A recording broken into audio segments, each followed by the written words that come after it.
Alrighty folks, welcome to what I listened to in the month of February 2026. Before I start, I want to highlight Carson Runquist's channel. He does this similar concept with movies though. Go check out his stuff. I wanted to do his monthly movie things with albums that I listened to this month. So without further ado, here are the top 5 albums I listened to in the month of February. In the number 5 spot is the newly released album by Baby Keem, which is Casino. Overall, I really enjoyed this album. I see growth in Keem's style and his overall rapping ability. I understand people are probably trying to say that he sounded too much like Kendrick or trying to imitate. I don't think that's the case. I think that during the creative process, when two like-minded people are working together, it's bound to happen that one's influence is going to bleed into the project, and I think that's what the case was. I don't think he was intentionally trying to sound like Kendrick. I think he actually found his own sound on this and gave us a great amount of versatility, unlike we've seen before. For my top 2 songs off this album, I'm gonna go with Sex Appeal and Dramatic Girl. For the first one, I really enjoyed the overall production and bop of Sex Appeal. It's kind of just a fun song and it's got some slick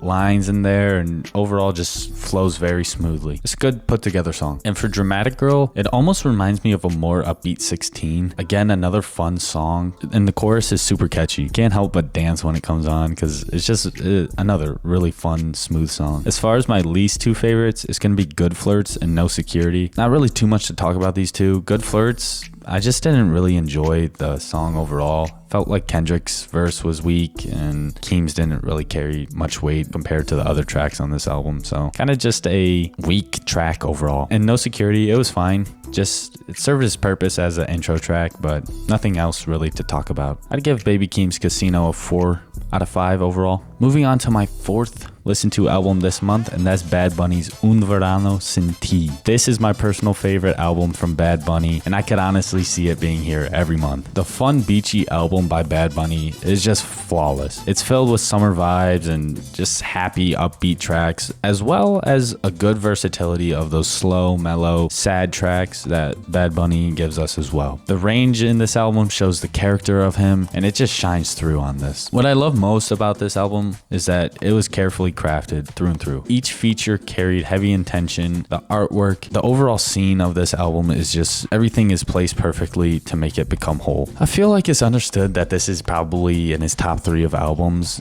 that he's made up to this point. And the only gripe I could see people having against this is that it's a bit bloated and can drag on a little bit, but I personally love listening to it top to bottom. For my top 2 songs off this album, Moscow Mule and Mi Porto Bonito. I really had a difficult time just picking 2 of my favorite because there's so many good songs off of this. But nonetheless, I picked those 2 and let me explain why. So Moscow Mule is the intro track to this album. You know how some songs just gravitate towards you and you hear it differently than somebody else? That's just one of those songs to me. I mean, there's nothing like too crazy about it or that makes it stand out amongst the others. I just think I hear it differently and it calls to me a little differently than other songs might. So it's always been like one of my favorites of Bad Bunny's and probably my favorite off of this album. It's just a great song. The other being Mi Porto Bonito is another favorite of mine because of the fun, hard reggaeton beat strummed across the whole song. I could go on about this album for hours, but those are my 2 favorite. And for my least 2 favorite, those would be Aguacero and Andrea. I don't think these 2 songs are bad by any means, but when it's stacked up against a loaded album like this, they just tend to fall to the back in my rankings. Overall, I'd give this album like a 4.5 out of 5. Now into the 3rd spot.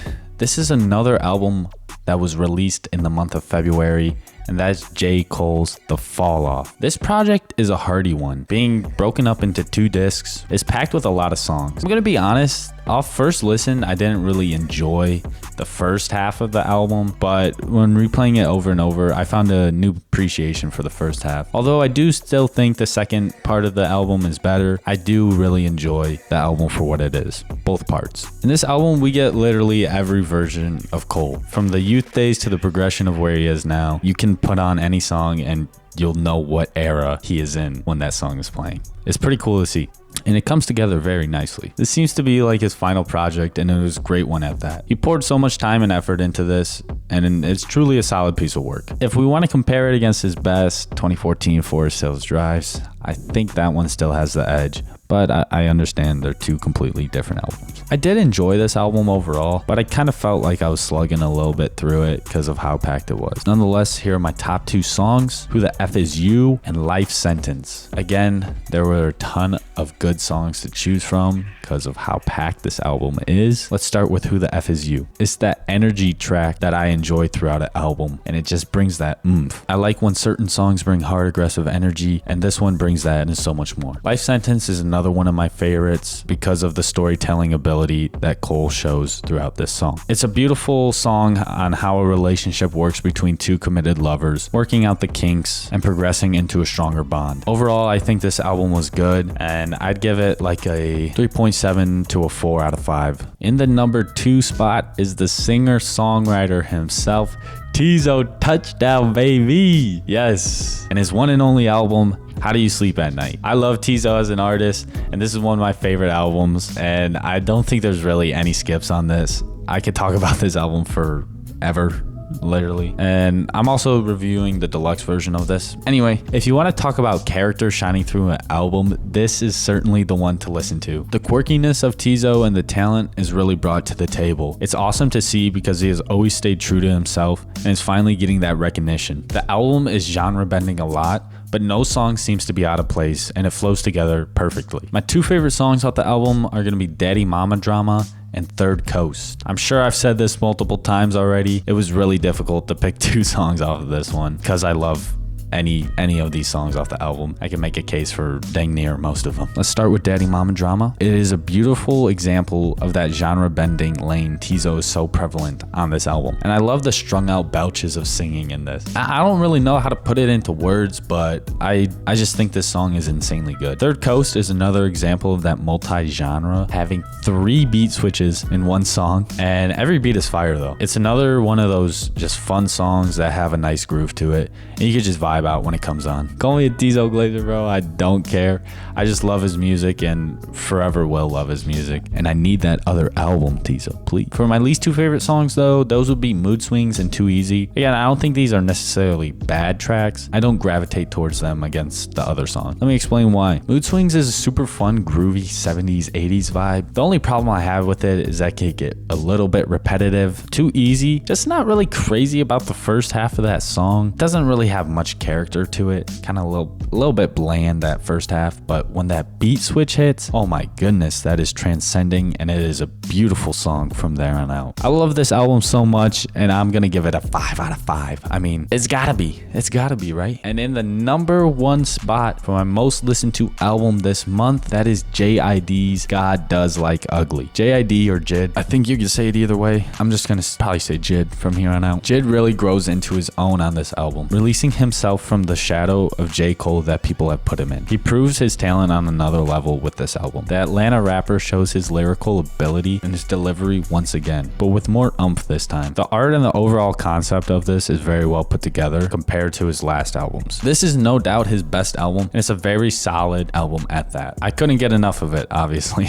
Also, side note, he got robbed at the Grammys. That's just how it is. That's what it is, man. I think his album was the best rap album of the year, but that's besides the point. For my 2 favorite songs off this album, that would be K-Word and On McAfee. K-Word is a gritty, aggressive song where Jid is just talking his stuff. Starts off lullabying you into the song, and then that slow bouncing back and forth, and then it just switches into this progressive, hard, gritty song with slick punchlines and nice delivery. This song is just a showcase of Jid's ability. And On McAfee is a ridiculous song by Jid. He's just flexing his wordplay on this song and his spitting ability. Like the songs that made him blow him up, this is a vintage JID song. I'm extremely impressed every time I hear this song because the way he just effortlessly spits and slides on the beat is just, it's breathtaking. It really is. It's just somebody perfecting their craft, and that's always cool to see. Another stellar album, and I love that it was in my number 1 spot. I'd give it like a 5 out of 5. Well, there you have it, folks. My top 5 albums this month. Let me know what you think about my albums. Let me know if you had a favorite album that you listened to in the month of February, and leave it down in the comments. Thank you all for watching. And before you head out, hit that subscribe button for me, and take it easy, guys.